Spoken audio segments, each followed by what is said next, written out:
Hi, welcome to agent private limited. आज की इस क्लास में हम कंपनसेटेड स्टीम फ्लो को डिस्कस करेंगे। जनरली जब हम बॉयलर के अंदर पानी को बॉईल करके स्टीम जनरेट करते हैं और उस दौरान हमें ड्रम लेवल को कंट्रोल करना होता है, तो ड्रम लेवल कंट्रोल करने के टाइम पर हम इसके अंदर 3 एलिमेंट से ड्रम लेवल को कंट्रोल करते हैं।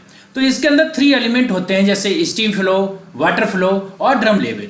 तो इन तीनों एलिमेंट को चेक करके हम ड्रम लेवल के कंट्रोल वाल्व को एक्शन कराते हैं और उससे हम ड्रम लेवल को मेंटेन करते हैं। ऐसे केस में हम सिंपली स्टीम फ्लो न लेकर के कंपनसेटेड स्टीम फ्लो अगर लेते हैं तो हमारी और ज़्यादा fine tuned drum level control होता है।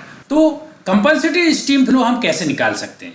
नॉर्मल स्टीम फ्लो तो हमारा जो ट्रांसमीटर से आएगा वही नॉर्मल स्टीम फ्लो होता है, लेकिन जो स्टीम है वो कितने टेम्परेचर पे है, उस जो स्टीम फ्लो को कितना प्रेशर है, वो सारे फैक्टर इसके अंदर इन्वॉल्व होते हैं। तो उसको हम कंपनसेटेड स्टीम फ्लो कहते हैं। तो आज की क्लास में हम कंपनसेटेड स्टीम फ्लो कैसे कैलकुलेट कर सकते हैं उसको सीखेंगे।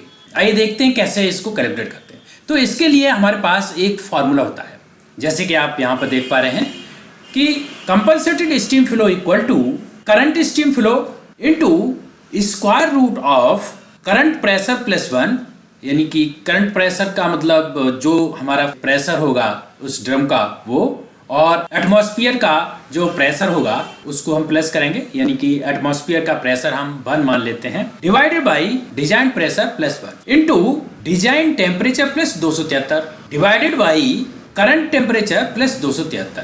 इसका स्क्वायर रूट निकाल के करंट स्टीम फ्लो के साथ अगर हम मल्टीप्लाई कर देंगे तो हमारे पास कंपनसेटेड स्टीम फ्लो आ जाए। यानी कि एक बार समझते हैं, हमारे पास 2 फैक्टर हैं, एक current pressure plus 1 divided by design pressure plus 1 into design temperature plus 273 divided by current temperature plus 273। ये 2 फैक्टर जो आएंगे इनको मल्टीप्लाई करके फिर इसका स्क्वायर रूट निकाल करके करंट स्टीम फ्लो के साथ अगर मल्टीप्लाई कर देंगे तो हमारे पास कंपनसेटेड स्टीम फ्लो आ जाएगा। तो इसको यहाँ पर हम एक बार चेक कर लेते हैं। इसको चेक करने के लिए हम यहाँ पर एक रंग लेंगे और सबसे पहले हम यहाँ पर सीपीटी ब्लॉक ले लेंगे। सीपीटी, इसके अंदर हम सारी इक्वेशन लिख सकते हैं।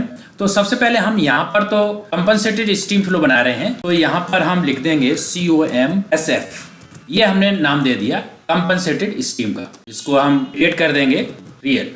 अब इसके अंदर हमारा सबसे पहले आएगा करंट स्टीम फ्लो।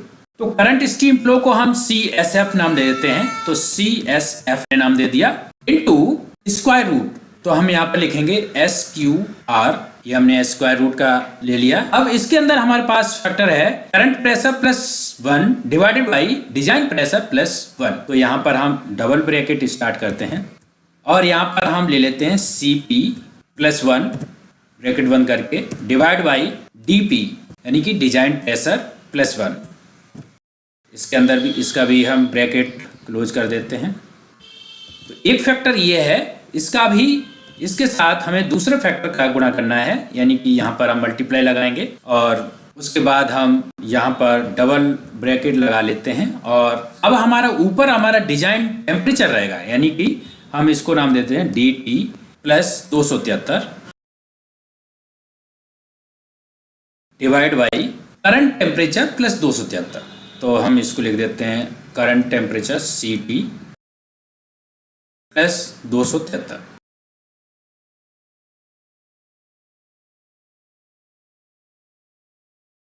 दो बाकी हैं, इसको भी बंद। तो यहाँ पर हमने यहाँ पर लिख लिया कि करंट स्टीम फ्लो इसका गुणा हो जाएगा square root of current pressure plus 1 divided by design pressure plus 1 into design temperature plus 273 divide by current temperature plus 273। इसके टैग बना देते हैं, जैसे CFS है, ये सारे रियल ही बना लेते हैं। उसके बाद CP को भी बना लेते हैं रियल। उसके बाद DP को भी बना लेते हैं रियल। उसके बाद DT, इसको भी रियल बना लेंगे। और उसके बाद CT, इसको भी बना लेते हैं। तो ये हमारा यहाँ पर कंपनसेटेड स्टीम फ्लो निकल आएगा। ये हमने यहाँ पर डाउनलोड कर दिया। अब अगर मान लीजिए हमारी जो करंट स्टीम फ्लो है वो 60 चल रही है, तो हम यहाँ पर एक बार मॉनिटर में जाएंगे और करंट स्टीम फ्लो मान लीजिए 60 है। तो अभी केस में जितनी है ये सारे फैक्टर हमने अभी जीरो कर रखे हैं, जीरो वैल्यू डाली है, तो ये 60 दिखा, कंपनसेटेड भी 60 दिखा रहा और जो हमारी करंट स्टीम फ्लो है वो भी 60 दिखा रहा। यहाँ ये करंट स्टीम फ्लो है।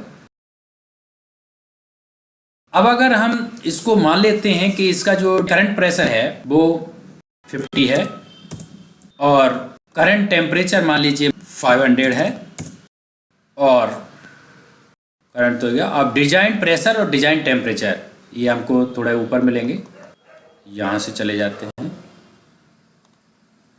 अब डिजाइन प्रेशर मान लीजिए मैं डिजाइन प्रेशर इसका कुछ कर देता हूँ 200 कर देते हैं और डिजाइन टेम्परेचर ये हमारा मान लीजिए 1000 है, ये मान लेते हैं। तो अभी के केस में हमने क्या क्या वैल्यू सेट की है, इसके अंदर करंट जो स्टीम फ्लो आ रही थी वो हमने 60 डाली, तो इसका जो कंपनसेटेड स्टीम है वो 38 बता रहा। जब भी बॉयलर को डिजाइन करते हैं तो उसका एक डिजाइन टेम्परेचर और एक डिजाइन प्रेशर रहता है। उस डिजाइन टेम्परेचर और डिजाइन प्रेशर को हमें प्लांट से या उसको जो जिसने भी डिजाइन किया है वो वहाँ से हमें मिल जाता है डेटा। तो डिजाइन टेम्परेचर और डिजाइन प्रेशर ये तो हमारे फिक्स रहते हैं, जो भी होगा एक बार फिक्स हो जाएगा। अब करंट टेम्परेचर और करंट प्रेशर इस पे डिपेंड करेगा। तो करंट प्रेशर और करंट टेम्परेचर अगर हम इनको चेंज कर देते हैं तो हमारा ये चेंज हो जाएगा। मान लीजिए करंट प्रेशर हमारा 50 की जगह 80 है तो हमारी वैल्यू इस तरह से चेंज हो जाएगी। और अगर करंट टेम्परेचर हमारा और कम है, मान लीजिए 400 है, तो ये इस तरह से हो जाएगा। तो कितना करंट टेम्परेचर चल रहा है और कितना प्रेशर चल रहा है उसके अकॉर्डिंग हमारी कंपनसेटेड स्टीम फ्लो चेंज हो जाएगी। अभी केस में हमारा करंट स्टीम फ्लो है जो वो हमारी 60 है, लेकिन करंट प्रेशर 80 है और करंट टेम्परेचर 400 है, इसलिए हमारा ये 52 दिखा रहा। अगर हम करंट प्रेशर को थोड़ा और बढ़ा देते हैं तो इस स्थिति में ये कुछ और दिखाएगा। यानी कि कितना प्रेशर है उस टाइम और कितना टेम्परेचर है, इन दो फैक्टर का डिजाइन टेम्परेचर और डिजाइन प्रेशर तो फिक्स रहेगा, लेकिन करंट टेम्परेचर और करंट प्रेशर ये दो चीजें हमारी चेंज होती रहेंगी। तो आज की क्लास में हमने सीखा कि कंपनसेटेड स्टीम फ्लो हम कैसे निकाल सकते हैं। तो आज क्लास में बस इतना ही। Thank you for watching this video. अगर आपको ये वीडियो पसंद आई तो लाइक करें, शेयर करें, और अगर आपने अभी तक हमारे चैनल को सब्सक्राइब नहीं किया तो सब्सक्राइब कर लें, साथ ही साथ बेल आइकन को क्लिक कर लें ताकि हमारे लेटेस्ट वीडियो के अपडेट्स आपको टाइम से मिल सकें। और अगर आपका कोई क्वेश्चन है, कोई डाउट है तो नीचे कमेंट बॉक्स में पूछ सकते हैं। Thank you.